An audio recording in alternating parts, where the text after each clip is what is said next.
Bonjour, bienvenue dans ce nouvel épisode de podcast. Je m'appelle Bénite. Aujourd'hui, je reçois une dame très exceptionnelle, une femme engagée et appelée à impacter de vie et de femmes. Moi, je la connais déjà, mais je vais vous laisser la découvrir. Bonjour, maman. Bonjour, la sœur Bénédicte. Vous allez bien? Je vais très bien par la grâce de Dieu et contente et honorée d'être reçue dans votre plateau. Merci beaucoup d'avoir répondu à notre invitation. Merci. Nous sommes très heureux de vous recevoir aujourd'hui sur son plateau. Merci. Alors, aussi. nos téléspectateurs aimeraient bien connaître qui est exactement Maman Grace. Alors, est-ce que vous pouvez nous parler un tout petit peu ou parler à nos téléspectateurs de qui vous êtes, qui est exactement Maman Doxa? Ok. Moi, je m'appelle Maman Grace Doxa Mwabila. Mais le nom que mes parents m'ont donné, c'est Gracia Tumba Mwabila. Wow. Et quand je maman. grandissais, je trouvais que le nom de Grace était comme si le nom de petite fille. Mm-hmm. Et je changeais, je commençais à me faire appeler au nom de Grace. Donc, dans mes documents était Grace Tumba Mwabila. Et à un moment avec Dieu m'a donné le nom de Doxa. Et auparavant, je ne comprenais pas le nom de Doxa. Dieu m'a fait comprendre que je vis et ma vie était une grâce. Mm-hmm. Là où je suis aujourd'hui, c'est une grâce. Maintenant, Dieu voulait que je ne vive pas que de grâce, mais après la grâce, que ça soit la gloire. C'est pourquoi maintenant, je suis Maman Grace Doxa Mwabila. Wow, Maman Grace Doxa Mwabila. Oui. Un merveilleux nom. Merci. Mais comment est-ce que les gens ont reçu ces noms-là? Est-ce que les gens ont reçu ça facilement? Ou les gens continuent toujours à vous appeler Grace? Non. Les gens maintenant commencent à m'appeler Doxa. Même les gens qui avaient du mal à m'appeler Doxa, maintenant presque tout le monde m'appelle Doxa. Même mes proches, même ma famille. Maintenant, presque tout le monde m'appelle Doxa. Et j'ai compris que c'est un nom que Dieu a imposé. C'est un nom que Dieu aussi m'a donné. Wow. Et qu'est-ce que signifie Doxa? Doxa signifie la gloire. La gloire. Donc, je suis la grâce, gloire, Mwabila. Wow. Grâce, gloire, Mwabila. C'est un merveilleux nom. Amen. Alors, comme vous avez suivi Maman Grace, elle s'est présentée. Mais maintenant, nous allons savoir pourquoi elle est ici. Et comme vous le savez, nous sommes ici pour parler de Parlons des femmes. Parlons des femmes qui est un espace d'éducation, un espace de guérison, un espace de changement de vie et d'impactation des destinées. Alors, elle va nous présenter, elle va nous parler comment a commencé Parlons des femmes et est-ce que Parlons des femmes est un ministère, une église ou encore un groupe. Maman Grace, c'est quoi Parlons de femmes? Wow. Je voulais d'abord commencer par expliquer comment est-ce que Dieu m'a mis à cœur de faire ces groupes de Parlons de femmes. Je voulais d'abord répondre par ma présentation, comme j'avais dit mon nom. Je suis d'abord la fille d'un pasteur. Yeah. Je suis aînée d'une famille de 5, d'un couple pastoral du nom de pasteur Florie Mwabila et Anto Mwabila. Et nous avons grandi dans la maison, dans l'atmosphère de la prière.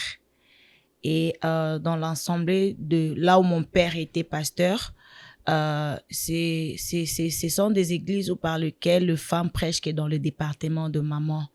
Et un jour, l'église que je suis aujourd'hui, l'église était juste au coin de notre avenue. Yeah. Et j'étais en train de passer, ils organisent tout le mois d'août, je pense, une activité qu'on appelle Convie. Et à cette époque, je pense que c'était en 2008 ou 2007, si je me trompe pas, ça fait longtemps. J'ai passé, j'ai trouvé qu'il y avait culte. Je me dis, aujourd'hui, je vais assister dans cette église aujourd'hui parce que je passais, je le voyais parce que c'était au coin de l'avenue. Yeah. Et ce jour-là, j'avais trouvé une femme en train de prêcher. Si je reprends ça parce que je voulais t'amener là où Dieu m'a mené jusqu'à Parlons de femmes. Exactement, moi, vous avez les temps. Oui. Et quand je trouvais, il y avait une femme qui était en train de prêcher, l'épouse du pasteur Coutinho, Amy Coutinho. C'était pour moi la première fois de voir une femme en train de prêcher et tu sens qu'il avait la puissance et la présence de Dieu. Et sur le plan physique, je l'avais vraiment trouvée très belle. J'ai dit, waouh, il y a deux femmes très belles qui craignent Dieu, qui servent Dieu et qui prêchent avec la force et la puissance de Dieu. C'était pour moi la première fois de voir ça. Ouais. Et directement dans mon esprit, je me suis dit, je dois être comme ces genres de femmes ici. Et j'ai fait un effort de savoir, de toucher à la maman si réellement c'était un humain. Wow. Peut-être c'était un esprit, parce que c'était pour moi la première fois. Et c'est là que l'église, la pierre vivante m'a attirée. Je dis, je veux rester dans cette église parce que je pense que ici, c'est mieux pour moi. Maintenant, comment y faire avec mon père qui est pasteur, maintenant pour aller dans une autre église. Et quand je suis venue dans l'église, je trouvais maman pasteur, l'épouse de mon pasteur qui est mon mentor, maman Rachel Soumbela. Je l'ai encore trouvée trop belle, très intelligente, en train de prêcher. J'ai dit, C'était pour moi, j'étais excited de trouver deux femmes en train de prêcher dans l'assemblée et les vies étaient touchées, physiquement belles, intelligentes et servaient Dieu avec leur cœur, obéissance et ça m'avait marqué. C'est là que je commençais à aller à l'église de la Pierre Vivante, là où je suis aujourd'hui. Surtout que aussi de nos jours, c'est avant bien évidemment, quand vous avez dit que vous avez commencé à aller à l'église, c'était avant. Oui, avant. Oui. Et beaucoup de gens pensent que non, quand tu es une femme, quand tu prêches ou quand tu vas à l'église, tu dois vraiment avoir une apparence un peu c'est bizarre, comme ça que je voyais dans l'église de mon puisque père. Vous avez mentionné le fait d'être belle. Parce que dans l'église de mon père, d'abord, il mettait le foulard à l'église. Oui. Vous voyez? Oui. Je voyais le femme, même si elle est bien habillée, elle met le foulard. Elle n'avait pas vraiment ça, quoi. Je ne m'intéressais pas aux femmes. Oui. Parce que je le voyais comme si c'était des mamans, de vieilles mamans. C'était comme si, pour moi, c'était ça. Maintenant, je trouve une femme avec de belles teintures. La belle parure. La belle parure, bien habillée, très intelligente. Et au fond d'elle, il prêchait avec la puissance de Dieu. C'était quelque chose qui m'avait vraiment marqué. Oui. Et c'est par là que je me suis dit, je dois rester dans l'église de la Pierre Vivante. Oui. Et c'était difficile avec mon père d'admettre que je suis pasteur, de laisser ma fille. J'allais tout justement arriver là. Bon, et Dieu merci parce que mon père avait compris qu'il y avait un changement dans ma vie. Quand il a compris cela, il s'est dit, je préfère qu'elle reste là où elle évolue. Wow. Et il était allé voir mon pasteur, c'est lui qui est mon père spirituel, le pasteur Grassoumbela, pour lui dire, je te confie ma fille. Wow. Je suis pasteur, j'ai mon église, mais je te confie ma fille. Wow, ça c'est vraiment une bonne chose parce que beaucoup des parents qui sont pasteurs ne laissent pas leurs enfants facilement aller dans d'autres églises alors qu'ils sont pasteurs. Non. Alors ça a vraiment été une bénédiction pour vous. C'était vraiment, mon père a compris, je pense qu'il avait la sensibilité spirituelle, il a compris que c'était là ma place. Exactement. Et quand je suis arrivée à la Pierre Vivante, j'étais dans le département de maman. Ouais. J'étais la seule jeune fille dans le département de maman. Je le faisais avec mon cœur. J'étais que derrière le maman. Mais j'étais jeune fille, une fille de 23 ans, 22 ans. Ce qui m'attirait, c'était que les mamans. Mais les mamans étaient bien avec vous? Oui, très bien avec moi. J'étais la chouchou des mamans. Oui. Donc, là où ils étaient, je prenais leur sac après le culte, j'étais là derrière. Et pour moi, c'était le travail que je faisais pour Dieu. Et 3 ans après, Dieu m'a béni, je suis venue aux États-Unis. Et je voulais parler de parlant de femmes. Oui. J'étais en train de dire que je suis fille d'un pasteur, mais j'ai été aussi mariée et je suis mère de 3 enfants. Et c'est pendant que j'étais dans mon mariage, c'est là que Dieu m'a mis à cœur de faire ces groupes que j'appelle au nom de parlant de femmes. Ça m'est arrivé en 2018. Là, j'étais encore mariée. J'étais dans ma cuisine. Quand même, quand je te parle de ça, je vois l'image. Oui. J'étais en robe en train de faire des choses dans la cuisine comme toutes les femmes le font quand elles sont dans leur maison. Et j'ai traversé beaucoup de temps difficiles dans mon mariage. Il y avait tellement de temps sombres dans mon mariage. Et Dieu m'avait aidé pendant tous ces temps d'être bien encadré et bien entouré avec de bons hommes de Dieu qui étaient là auprès de moi, priaient avec moi, qui n'ont pas utilisé ma faiblesse contre moi, mais ils ont vu le demain qui était en moi. Et ils ont commencé à me soutenir par rapport à ça. Et c'était par là que je me suis dit, peut-être il y a aussi certaines femmes qui traversent la même situation que moi. Peut-être ils se perdent. Peut-être ils se compromettent. Peut-être ils sont en train de faire des choses parce que les choses ne marchent pas. Exactement. Ils entrent dans la dépression. Ils entrent dans des voies où ils abandonnent Dieu. Peut-être je peux créer un groupe de femmes où on peut commencer à s'entraider dans ces sens-là en tant que les femmes mariées qui traversent certaines situations dans leur mariage. Oh, alors tout a commencé comme une idée. Comme une idée, dans ma cuisine. Et puis je dis, je peux l'appeler, quel nom? Je dis, parlons de femmes. Ah, comme ça? Comme ça. Oh, wow. Il y a beaucoup de gens qui disent, moi j'ai rêvé. Moi je n'ai jamais rêvé. Dieu m'a parlé par un songe. Non, non. Dieu, wow. Même le nom de Doug, ça m'est venu comme ça. Et Dieu l'a donné l'ampleur. C'est maintenant que auparavant, je ne comprenais pas comment Dieu fonctionnait avec moi. Maintenant, je commence à comprendre comment Dieu fonctionne avec moi. Et les gens qui sont à côté de moi savent que quand je viens, je dis ça, même si je ne vois rien. Si je sens ça, je le fais. Donc, c'est important de comprendre comment Dieu fonctionne avec nous. Oui. Parce que Dieu ne peut pas fonctionner de la même manière qu'il fait avec moi, qu'il fait avec toi. Il a sa manière de le faire. À cette époque, je n'avais pas vraiment la dimension de la prière personnelle. Je cherchais que des soutiens. Vous voyez? Et souvent, si Dieu aussi a besoin de te parler, il a besoin de toi-même. Et c'était parti par là que l'idée de Parlons des femmes est venue. Et j'ai créé un groupe de WhatsApp. J'ai commencé à prendre le numéro de gens, faire. Et quand ça a commencé, les gens, plus le maman parle, plus sur le plan physique. Tu vois comment faire pour que ton homme te soit fidèle, pour que ton homme reste attaché à toi. Maintenant, tout ce qu'il disait, personnellement, je me suis dit, bon, comment est-ce que moi je l'ai fait, mais je ne vis pas certaines choses qu'ils disent. Mais dans mon intérieur, je sentais que il y a une partie spirituelle que les femmes ne saisissent pas dans le mariage. Dieu ne m'a mené pas à mener les femmes dans le plan physique. Comment faire pour que ton mari te soit collé, te soit attaché? Comment faire pour que l'homme te respecte? Je ne me voyais pas dans ça. Parce que en moi, je savais ce que je suis.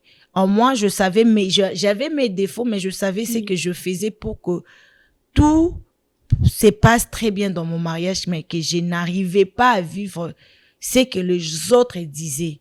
Et je me suis dit, il y a des gens qui cachent leur, comment je peux dire? Leur comportement? Non, leurs problèmes, leur temps difficile, ou bien leur temps de, le temps de crise.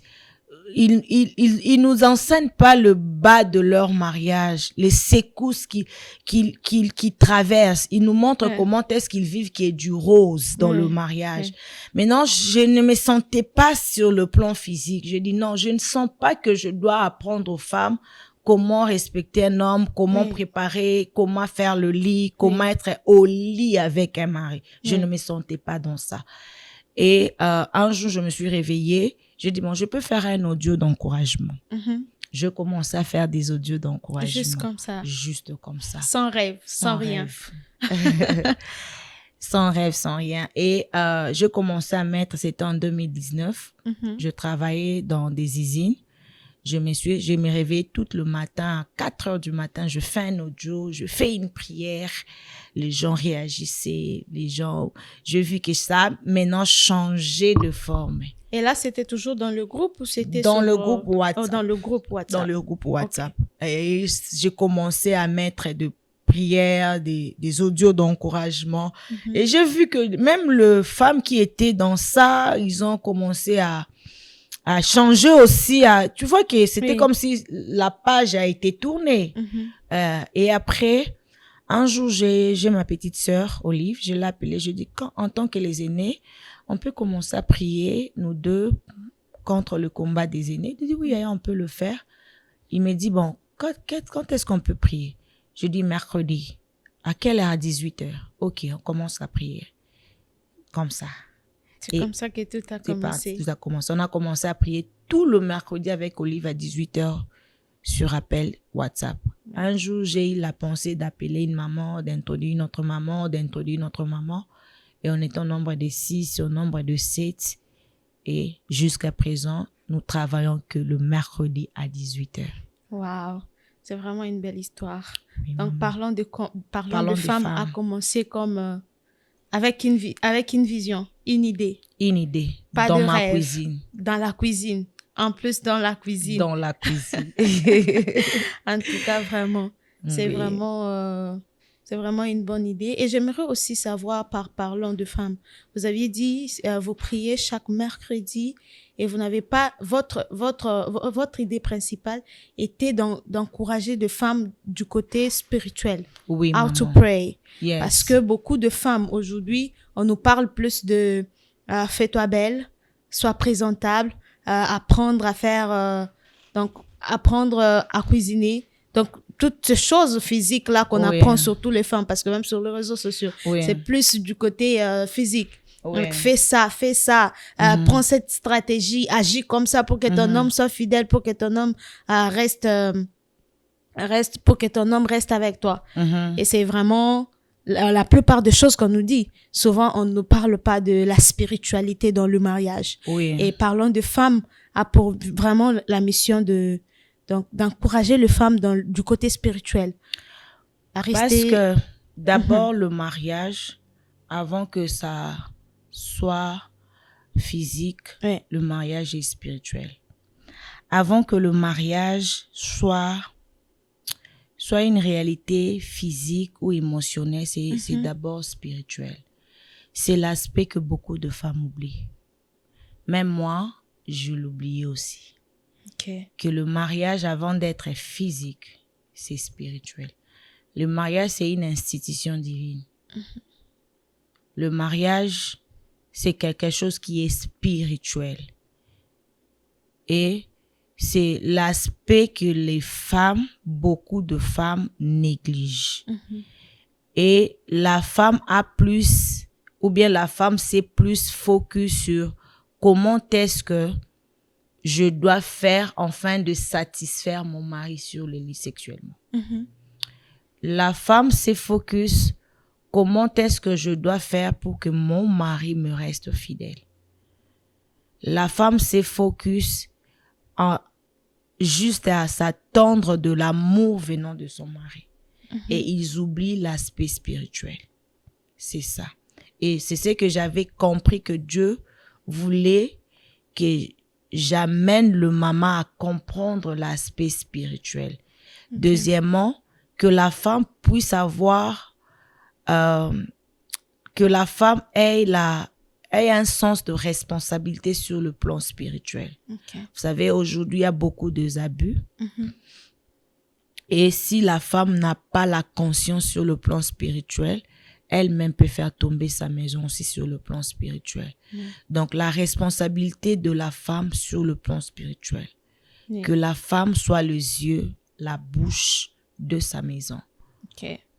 Alors, selon vous, Maman Grace, quelle est la dimension spirituelle qu'une femme doit avoir, ou quelle est la dimension spirituelle que les femmes négligent dans leur couple aujourd'hui? La dimension spirituelle que les femmes négligent aujourd'hui, c'est la dimension de prier pour leur mari, de prier pour l'harmonie de leur couple, de prier pour l'unité de leur couple, de prier par rapport à ces versets que la Bible dit: l'homme quittera son père et sa mère, s'attachera à sa femme. Mais il y a des femmes qui disent: je prie, mais il y a toujours des choses, de complications dans le mariage où ils vivent certaines autres choses. Il y a beaucoup qui divorcent aussi, alors qu'ils se disent que non, Aujourd'hui, il y a beaucoup de divorces parce que moi-même, j'ai été frappée dans ça. Mhm, Un jour, je suivais une série indienne mhm. où les femmes indiennes, ils avaient une journée où ils jeûnent que pour leur mari. Oui, j'ai déjà suivi ça aussi. Vous avez Oui. jeûné sans eau, à Ouais, sec. À sec, oui.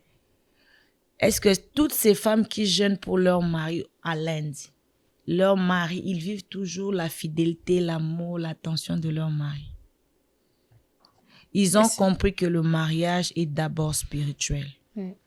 Vous savez, le diable a la capacité de te donner un caractère. Aujourd'hui, j'entends beaucoup de femmes en train de dire Maman Grâce, il se comporte comme ça. C'est sa façon d'être. Ce n'est pas la sorcellerie. Pourquoi vous mettez tout le comportement des hommes que c'est la sorcellerie venant du diable? Vous avez raison. Il y a certains hommes où l'éducation aussi a été ratée. Oui. Vous savez, elle n'a jamais peut-être connu, elle n'a jamais vu son père. Vous savez, mais au-delà de tout ça, il y a un soubassement spirituel. Vous savez, il y a le caractère que le diable ou le démon peut donner à un homme. Moi, j'ai vécu des temps où, par exemple, tu sens que tu parles comme si tu ne parles pas.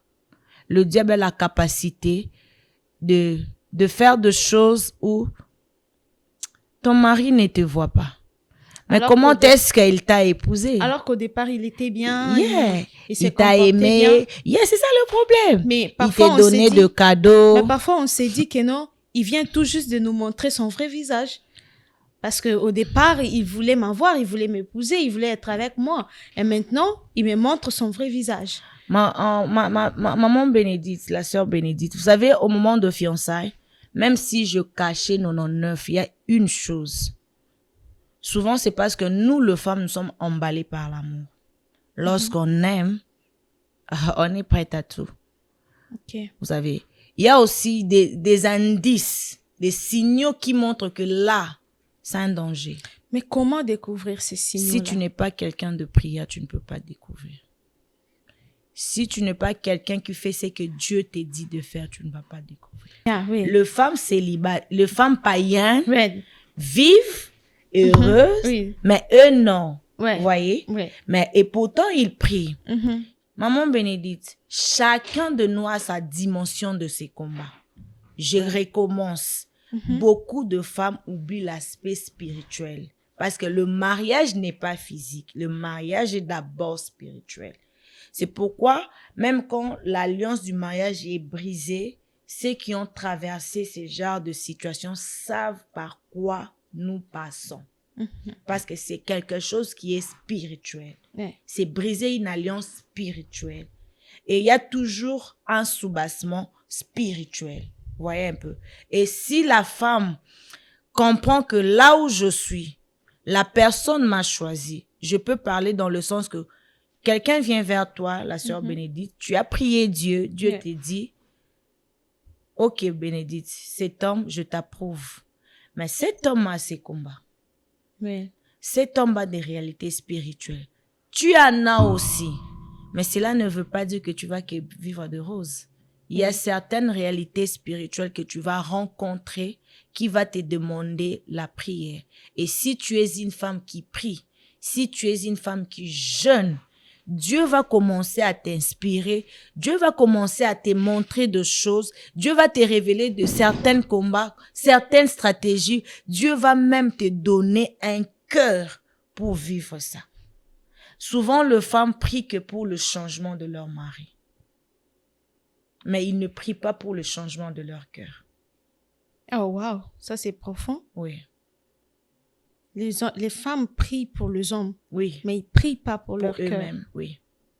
Ah. Parce que quand Dieu te donne cet homme, il a ses défauts. Oui, Mais si tu n'as pas un cœur de supporter ses défauts, exactement. donc tu as intérêt de prier aussi pour toi. Ouais, parce que souvent, nous prions pour l'autre. Non, Que prie Dieu pour le change mari. l'autre. Prie pour le mari que Dieu va te Que Dieu donner. change mon mari. Prie Que pour... Dieu accorde l'attention à mon mari. Que Dieu fasse que mon mari aime. Mais tu oublies que peut-être ton mari t'avait blessé. Tu es resté avec la blessure. Tu n'as pas encore prié pour ça. Même quand l'homme va revenir, tellement que tu es blessé, tu ne vas pas croire en ça. Oui. Tu seras tantôt, plutôt. Donc, c'est important pour les femmes de prier pour leur Aussi cœur. pour eux. Alors, par rapport à ce que vous venez de dire, doit-on prier pour nous, doit-on plus prier pour nous ou plus prier pour l'homme avec qui nous sommes? Tous les deux. Tous les deux. Oui. Parce que la Bible ne dit pas que c'est l'homme qui bâtit la maison. C'est la femme qui bâtit la maison. Pour bâtir la maison, tu dois être fort. Parce que tu portes sur toi le poids. Oui. Le poids de toi, le poids de ton mari et le poids de tes enfants. Même sur le plan spirituel, c'est la femme qui vraiment porte le poids. Et si tu n'es pas une femme qui prie, tu seras la personne que toi-même, tu vas ouvrir tes portes. C'est pourquoi nous, en parlant des femmes, nous disons que la vie de la prière chez une femme, ce n'est pas un programme. La prière doit être une vie. Oui. Je ne prie pas par programme. Je prie parce que ma vie est attachée à la prière. Ah. Fais de la prière ta vie et non un programme. Et Dieu écoute de prière, maman. Dieu sait comment faire les choses. Je n'ai jamais vu quelqu'un qui s'est attaché à Dieu et Dieu le laisser dans ça. Non. Je n'ai jamais vu une femme s'est consacrée à Dieu, chercher Dieu avec son cœur. Et surtout lorsqu'on cherche Dieu et que Dieu trouve dans tes prières son intérêt. Dieu agit. Dieu agit. Alors, Maman Grace, quels sont les dangers de construire un mariage sur le physique? Je répète encore, le mariage est d'abord spirituel. Ouais. Et lorsque tu construis ton mariage sur le physique, ton mariage sera fragile. Ça sera fragile. Parce que lorsque le coup viendra, tu n'auras pas la force de saisir. Mais lorsque tu bâtis ton mariage dans la prière, lorsque le coup viendra, Dieu sera avec toi et tu vas vaincre. Alors, parlons de femmes. Aide les femmes à se concentrer sur la prière. Oui. À savoir prier, à faire de la prière une vie. Une vie. Vous savez, je me rappelle un jour où j'avais fait un rêve. J'ai essayé d'appeler tous les hommes de Dieu que je connaissais parce que je n'arrivais pas à dormir. Personne ne prenait le téléphone. Wow. C'était difficile pour moi. Et qu'est-ce que vous avez fait? C'est là que j'avais compris que j'ai intérêt d'avoir une autre dimension dans la prière. Ça m'est arrivé un jour, Dieu m'a demandé d'entrer en 5 jours de jeûne à sec. Je ne savais pas le pourquoi. Je suis entrée dans ces moments de prière. Je partais au travail, je priais Dieu. C'était pas facile pour moi. Je finis la prière le vendredi, le samedi. Je n'avais même pas le courage d'arrêter la prière. Et le dimanche, mon fils a fait une crise et l'enfant était parti. Wow. J'ai compris pourquoi Dieu m'a amené à une autre dimension de la prière. Je me suis souvenu d'une maman qui a donné le même témoignage que cela est arrivé à son fils. Mais avant que cela arrive, Dieu lui avait mis à cœur d'entrer en prière. Dieu m'a pas dit qu'il y aura un danger qui était devant. Mais Dieu m'a simplement donné envie de prier. Et ce jour-là, j'ai prié comme jamais. Et l'enfant était revenu. Et si je n'étais pas une femme de la prière, j'aurais perdu mon fils. Alors, c'est très important pour nous, les femmes, de comprendre l'importance de la prière. Et aussi, même les hommes. Mais comme nous, en parlant de femmes, on s'est focus sur les femmes. Ouais. C'est pour cela que je parle plus sur les femmes. Ouais. Et Isaac, je pensais à prier pour Rebecca. la Bible a dit que Rebecca a été stérile, Isaac a prié pour sa femme. Mhm. Non, les hommes aussi peuvent prier. Mais si je parle de la femme, parce qu'aujourd'hui, la femme vit beaucoup de blessures. Vous savez, ils n'ont plus la force ou le courage de prier pour leur mari à cause de ce qu'ils rencontrent dans leur mariage. Ouais. Mais aussi, nous sommes face à une réalité ou dans une génération où beaucoup de gens se confient aux gens, aux pasteurs, aux prophètes, plutôt qu'avoir une relation personnelle avec Dieu. C'est ça Like aussi un danger. À tout moment, quand il y a un problème, ils appellent daddy, ils appellent prophète, ils appellent oncle, ils appellent pour avoir du soutien. Alors, vous trouvez que avoir une relation personnelle avec Dieu en tant que femme, c'est très important plutôt qu'appeler les pasteurs pour la prière ou le soutien. Je ne suis pas contre qu'on appelle nos pasteurs. Mhm. Personnellement, je le fais. Ouais. Mais aujourd'hui, il y a beaucoup d'abus. Exactement. Et quand c'est parmi des choses que Dieu aussi m'avait mis à cœur d'apprendre à la femme la connaissance de la parole et la vie de la prière intime. Parce que Dieu peut aussi te parler de ce que tu dois faire par rapport à une situation. J'ai donné mon exemple que Dieu m'a dit entre en prière pendant 5 jours. Mhm. L'enfant était tombé. Je n'ai pas appelé mon pasteur. J'ai prié Dieu. Oui. Vous voyez? Pourquoi? Parce que j'étais dans la prière pour dire que Dieu a besoin que la femme, nous en parlons de femmes, c'est que Dieu veut vraiment de nous, c'est que la femme soit en mesure de se prendre en charge spirituellement. Non de se détacher de leur pasteur. Non de ne pas demander de l'aide de prière chez les hommes de Dieu. Non. Mais il y a tellement beaucoup des abus, même dans le réseau social lorsqu'on suit. Mhm. Tu dis que si cette femme a fait ça, c'est parce qu'elle n'a pas la connaissance de la parole de Dieu. Oui. Si cette femme a accepté certaines réalités que les hommes de Dieu leur disent, c'est parce qu'elle n'a pas la vie d'intimité avec Dieu. Vous savez. Mais si j'ai l'intimité avec Dieu, même si Dieu ne va pas me parler en prophétie, Dieu sait de quelle manière peut m'épargner. Parce que je suis en intimité avec Dieu. C'est vraiment très important, maman Bénédicte. Oui. Et si j'ai la connaissance de la parole de Dieu, et si je suis quelqu'un qui prie, même lorsque je serai face à un prophète qui est un faux prophète, je peux sentir ça, que ça, ici, je ne peux pas faire ça. Sinon, c'est moi qui sera la victime. Ouais. C'est cette dimension que nous, dans Parlons de femmes, nous voulons de femmes en mesure de prier, de gêner, d'avoir la connaissance de Dieu eux-mêmes, afin d'impacter leurs maris, leurs enfants et d'autres vies ailleurs. Alors, il y a une autre question qui me vient en tête que j'aimerais vous poser. Oui, Est-ce que la soumission d'une femme et l'obéissance peut retenir un mari? Vous avez dit quoi? J'ai dit, est-ce que la soumission et l'obéissance peuvent retenir un mari? D'abord, je dirais que la soumission est très importante. La soumission est biblique. C'est une recommandation de Dieu. Oui. Lorsque Dieu dit à la femme, sois soumise à ton mari, c'est une recommandation. Oui. C'est comme Dieu nous dit, ne vole pas, ne tue pas. Il vient chez la femme, il dit à la femme, sois soumise à ton mari. Mais je peux dire que la soumission peut pas aussi retenir ton mari. Pourquoi je dis ça?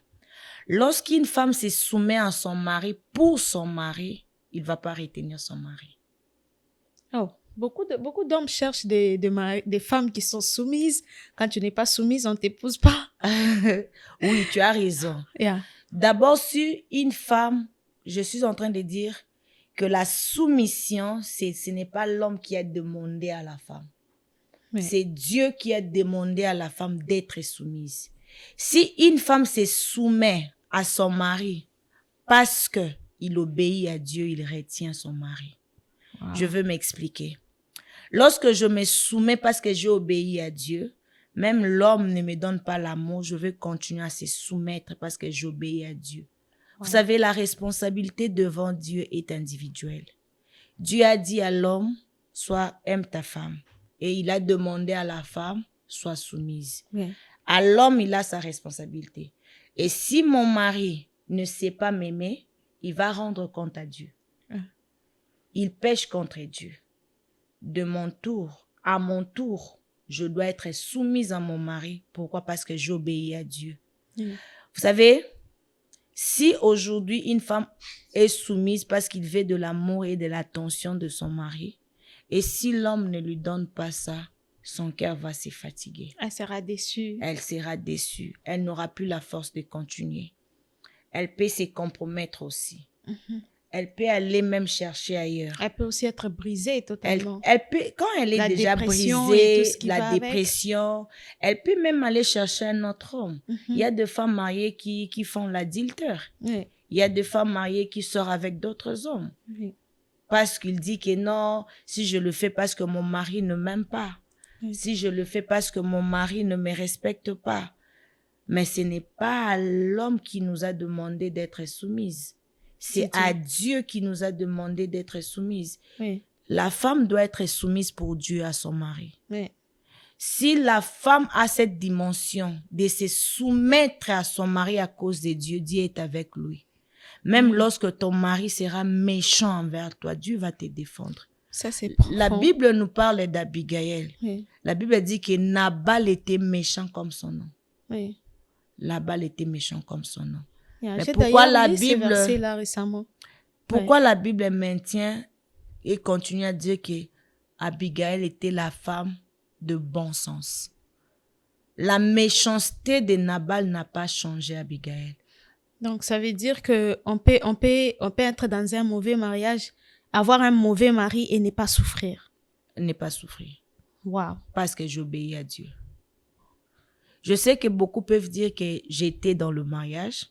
Je suis en train de dire que Dieu m'a fait comprendre certaines choses. Je suis déjà hors mariage. Oui. Et Dieu m'avait parlé d'une chose que mon expérience, que c'est que je traversais, que je le donne pour la réussite des autres.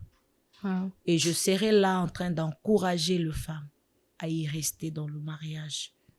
Je ne serai pas là en train de leur amener autrement. Vous pensez que le mariage est une bénédiction? Oui, le mariage, c'est une bénédiction. C'est vraiment une bénédiction. Et surtout lorsqu'on se marie selon la volonté de Dieu. Et lorsque Dieu est au centre de tout.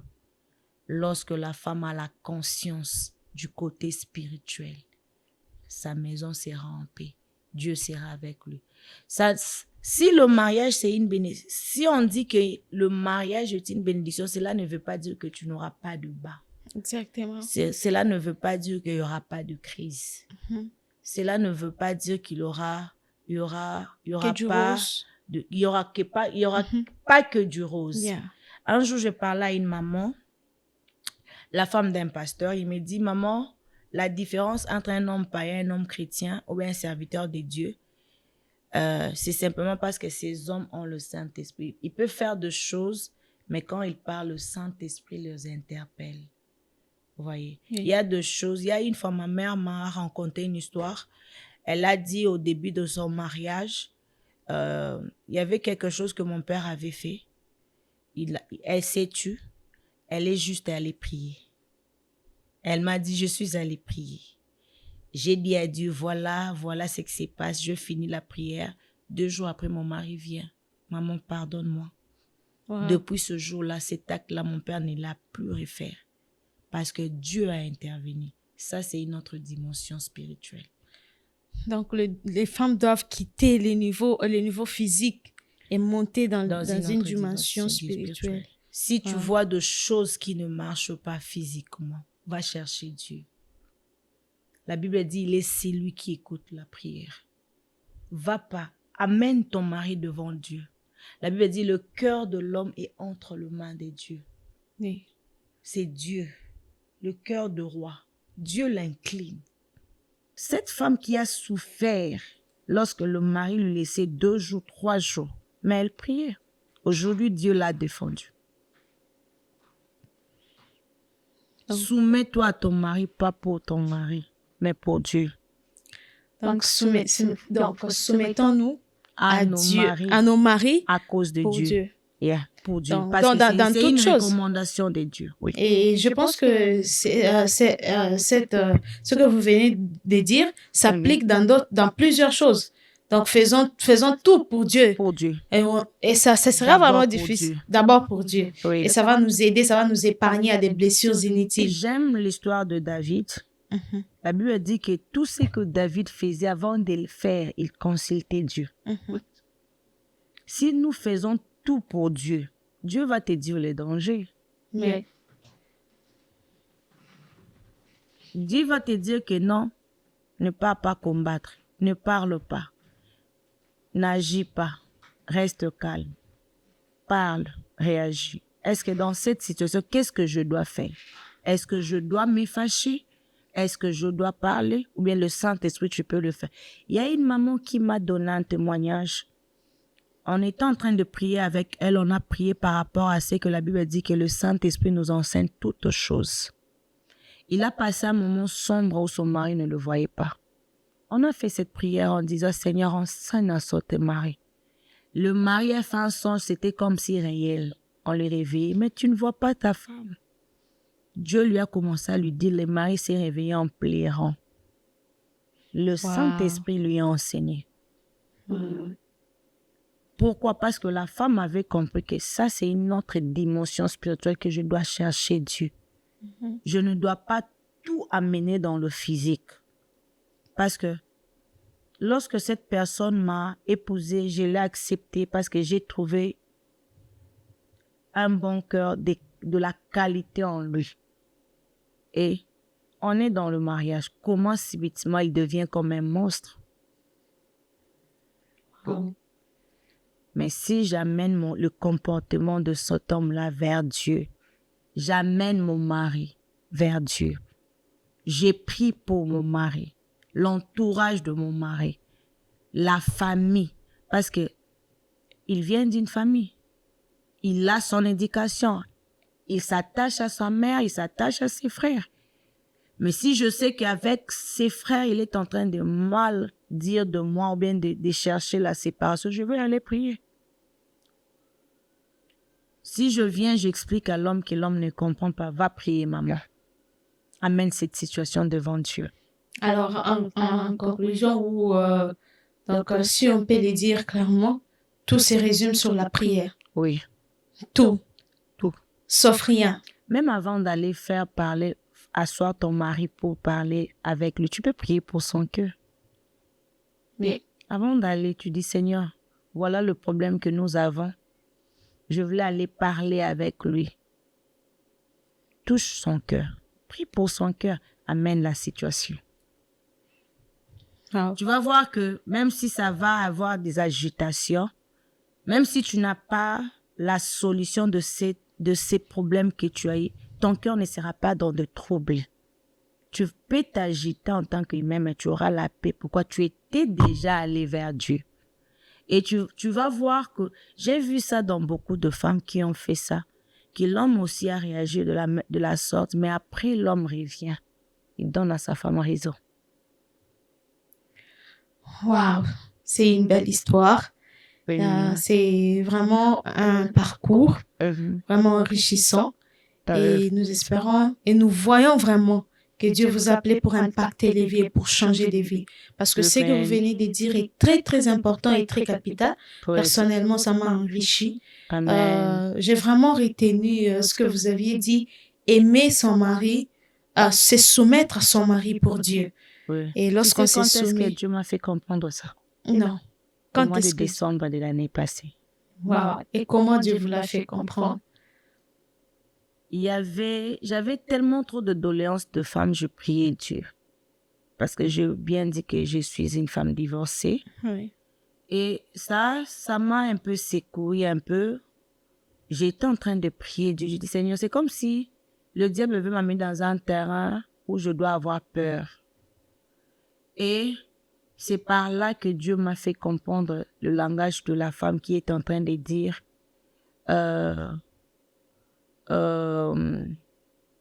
avant que je me soumette à mon mari, il doit d'abord m'aimer. Yeah. Et Dieu me faisait comprendre en me disant, c'est moi qui ai demandé à la femme de se soumettre.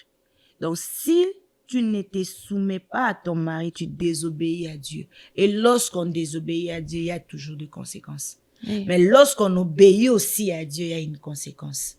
Oui. Je souffre physiquement parce que la personne où je lui accorde ma soumission ne me donne pas l'amour, mais j'obéis à mon Créateur. Et Dieu sera avec moi. Et lui aussi, il aura sa récompense. Dieu sait comment faire les choses. Dieu n'est pas injuste. Là, Dieu n'est pas injuste. Oui. Dieu fait toutes choses avec son équilibre. Et surtout, si nous faisons de choses pour Dieu, et si nous faisons de choses qui plaisent à Dieu, et si nous faisons de choses par obéissance à Dieu, ça te fait mal, mais tu obéis à Dieu. Ah, je te rassure. Pendant le temps que Dieu nous parlait de ces activités entre tes mains, c'était un moment que je traversais de moments sombres de ma vie. Et Dieu a toujours raison. Toujours. Quand il m'a demandé de faire ça, c'était quasiment impossible pour moi. Physiquement, mentalement, spirituellement, tout était sombre. J'ai dit à Dieu, c'est impossible, je ne fais pas. Et Dieu était en train de me dire, entre tes mains, entre tes mains, entre tes mains. Après avoir fait l'activité entre tes mains, première édition, c'est là où j'ai compris entre tes mains. Et Dieu nous a appelés de faire la deuxième édition. Et nous avons notre deuxième édition de Entre tes mains au mois d'avril, le 4 avril, ici à Columbus. Et nous aurons un grand invité. C'est lui qui a commencé avec nous aussi l'année passée. Il est parmi mes pères, le prophète Raymond Ngoy du Canada. Il sera là avec nous.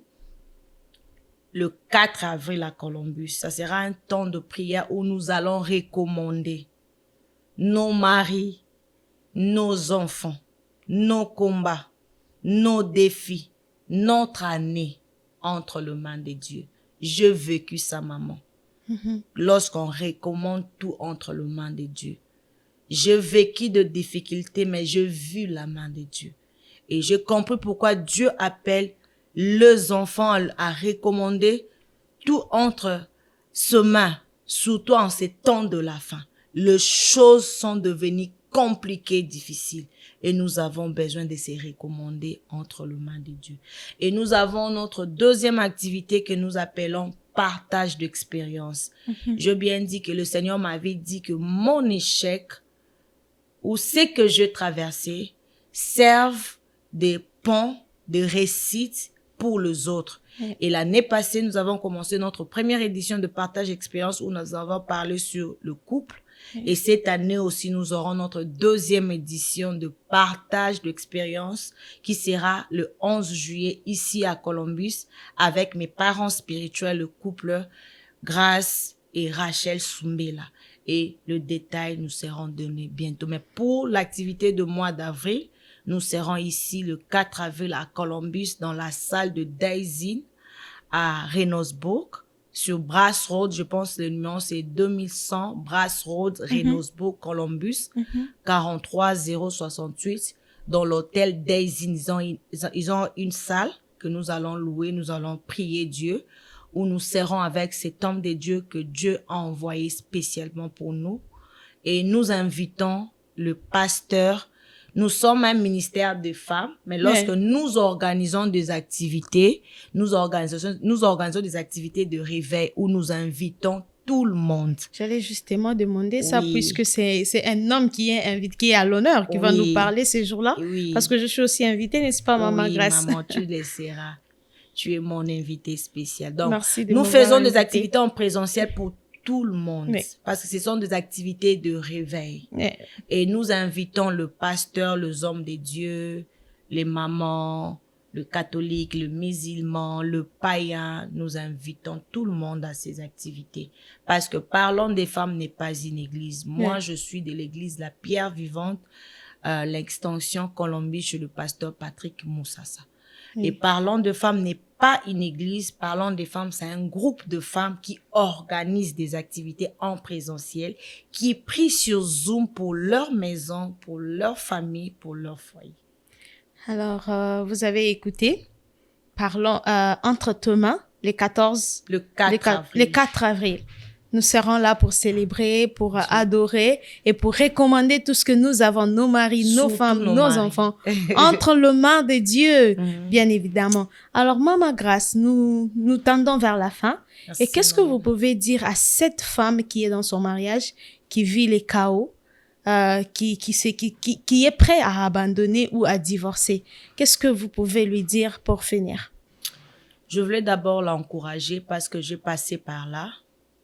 Ce sont des moments trop difficiles. Lorsque ça ne marche pas dans ton couple. Mais je voulais te rassurer qu'il y a un Dieu dans le ciel. Je voulais t'amener à chercher Dieu. Le problème est que lorsque les choses ne marchent pas dans nos couples, nous avons directement l'intention d'abandonner au lieu d'aller chercher Dieu. À toutes ces femmes qui traversent de moments difficiles, qui sont presque à la porte de divorce, je voulais te ramener à aller chercher Dieu.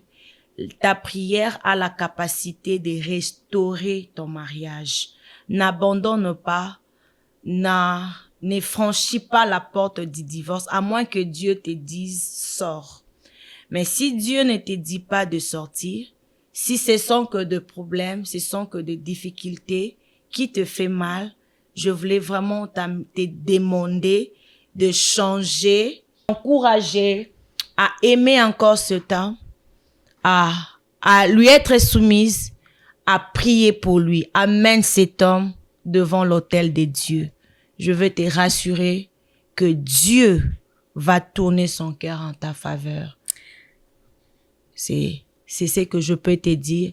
Et ma prière pour toi est que Dieu t'accorde la paix. À chaque moment, à chaque fois que tu te sens faible, va te ressourcer dans la présence de Dieu. Ne parle pas trop. Ne cherche pas la raison, mais va pleurer devant la présence de Dieu. Dieu va ramener le cœur de ton mari vers toi.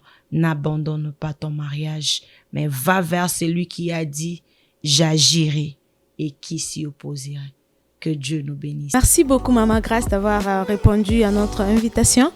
Nous sommes très bénis aujourd'hui de la recevoir. C'est notre premier épisode de ces podcasts.